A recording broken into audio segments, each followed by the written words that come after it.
Magandang araw po, welcome po sa aking channel, Nov9 TV. Patalasasan po, meron po ba kayong mga properties na napapabayaan or non-performing assets? Plan nyo ibenta, pero wala kayong oras pagbenta nito. Kung ito'y pagkakatiwala nyo po sa amin, tawag lang po kayo sa aking numero, usap po tayo, gawan ko po ng video for free. Yes, libre po. Wala po kayong babayaran. Tutulungan pa namin kayong mabenta ang inyong property. Kami na po bala sa marketing, sa boosting, pati po sa paid advertisements, even sa tripping. Hindi na po kayo mapapagod sa pag-entertain ng mga buyers. Kami na po bala sa lahat. Tawag lang po kayo. Nandito po tayo ngayon sa Silang Cavite kung saan meron po tayong bagong video presentation. Isang 3-bedroom condo unit dito po sa Monteluce, Silang Cavite. Kompleto na rin po ang mga amenities dito. Meron pong outdoor swimming pool, kids pool, may fitness gym,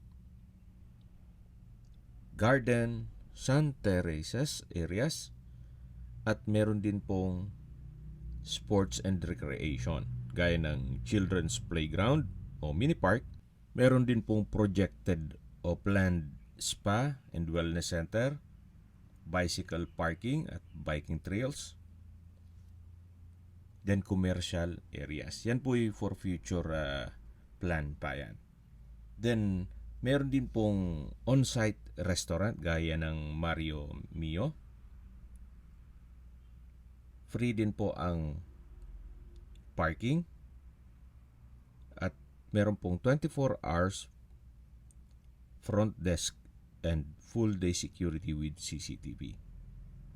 May elevator access, facilities for disabled guests, at may designated smoking area. Napaganda po ng lokasyon nitong condominium. Gawa ng ito po'y along Aguinaldo Highway. Kaya accessible din po ito ng public transportation. At kung gusto naman itong maging income generating at gawing Airbnb, madali naman po itong malocate ng inyong magiging guest. Nandito na po tayo sa poolside. Sa gitna po may bridge. Yan po yung mga condominium units. Meron din pong hangout area dito na may trellis. Ito pong area ay nasa mataas na lugar. Ang estimated elevation above sea level ay 1,000 feet, more or less. Kaya flood-free area. Hindi lang po doon, malamig ang klima dito. Gawa ng malapit po sa Tagaytay. Wala pa pong 30 minutes, nasa Tagaytay na po kayo. At mamaya po sa dulong parte ng video, pag-usapan natin ang distance, location, travel time, pati presyo po nito. Nakita po tayo? At nandito po tayo sa elevator. Labas na po tayo. Nandito po tayo ngayon sa 9th floor. Ito po yung hallway. Ang condo unit po ay nasa dulo o ito po'y end unit or corner unit. Well, correct me if I'm wrong. Depende na po yan kung anong term gagamitin nyo. Nandito na po tayo sa condo unit ni Madam. Ito po yung main door. Then meron pong banyo. Check natin yan mamaya. Ito po'y fully furnished. May sofa bed, dining set, split type aircon, may refrigerator, electric fan, at may bed frame and mattress na rin yung 3 kwarto. Ito po yung living area o salas. Yan po yung double high ceiling. Ito po yung kitchen na may kitchen cabinet at storage ng kitchen utensils. Naka-tile flooring na rin po. Ito po'y roof type. 2 kwarto sa taas at dito po sa baba ay meron ding kwarto. Yan po yung hagdan. Mula po dito sa may living area, adjust tayo ng konti. Dito sa may kusina, yan po yung double high ceiling. Yan po yung hallway papunta naman dun sa kabilang kwarto. Ito po yung naka-glass walls and window, kaya napakaaliwalas po. Actually, kahit hindi na po kayo mag-aircon, gawa ng malamig po ang klima dito sa area ng silang. Check natin itong unang kwarto. Malaki naman po ang espasyo. May bed frame and mattress, bedside table, glass wall and window with curtain, tile flooring. Sa pintura ng ceiling at wall, wala naman po kayong ipapagawa dito. Maayos pa po. Pero kung sakali man na maselan at gusto yung baguhin ng kulay, nasa inyo na po yan. Yan po ulit yung living area, yung dining area, at sa dulo yung kusina.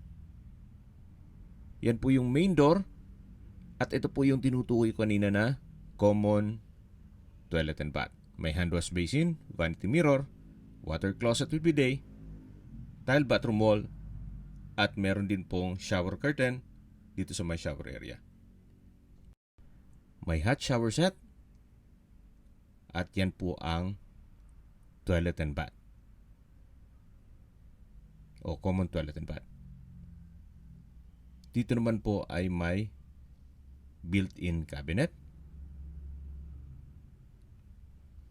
At balik pulit tayo dito sa may dining area at living area. Akyat na po tayo dito sa hagdan. Samahan niyo po ako. Akyat po tayo.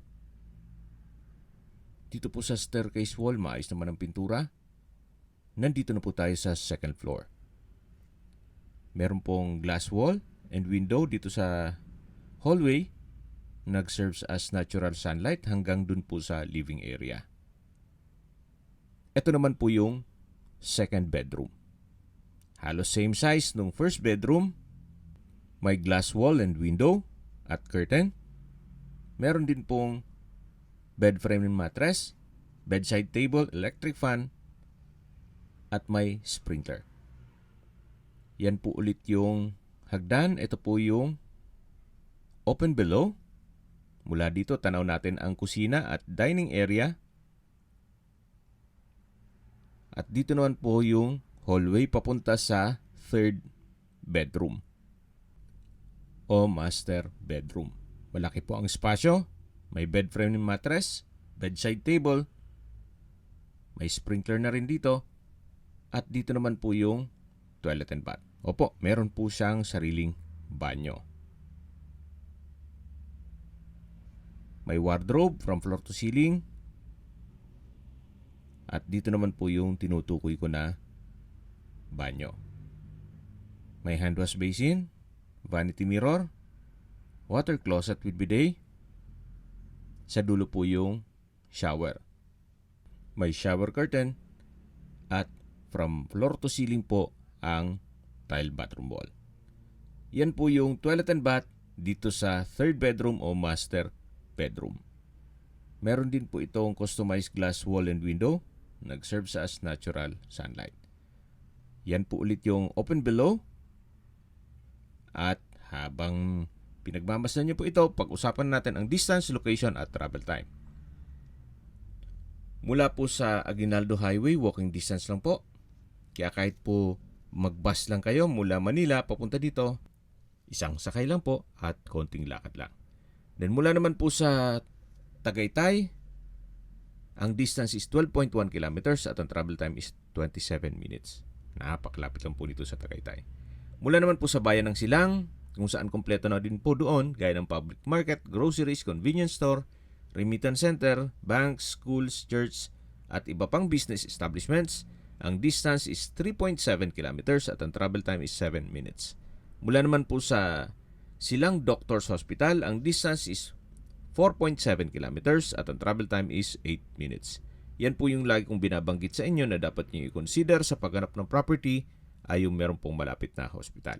Hindi ko naman po sinasabing sakitin kayo. Yan naman po'y for emergency purpose lang naman.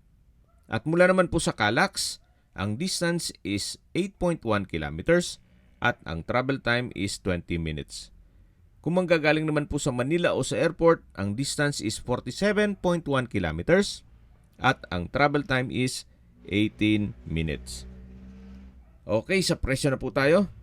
Binebenta po ito ng owner sa halagang 5 million pesos net. Ibig pong sabihin, si buyer na po ang sasagot sa lahat ng taxes at expenses with regard to documentation. Reason for selling, property liquidation, at mag-invest po sa ibang negosyo si madam. Kaya kung hanap nyo isang income generating na property na less maintenance, gaya ng staycation business, you might consider this property. 3 bedrooms na condo unit na may floor area 59 square meters, titulado, buhay po ang may-ari. 5 million pesos lang po. Pwede na rin. Pasok na rin po. Anyway, depende yan sa inyong assessment dito sa property. Yan man po'y opinion ko lang naman. Kung may mga katanungan po kayo, tawag lang po kayo sa aking numero. At sa mga kababayan naman natin nasa ibang bansa, meron po ang WhatsApp, Viber, Telegram at Signal. Same number lang po, 0917-316-3399.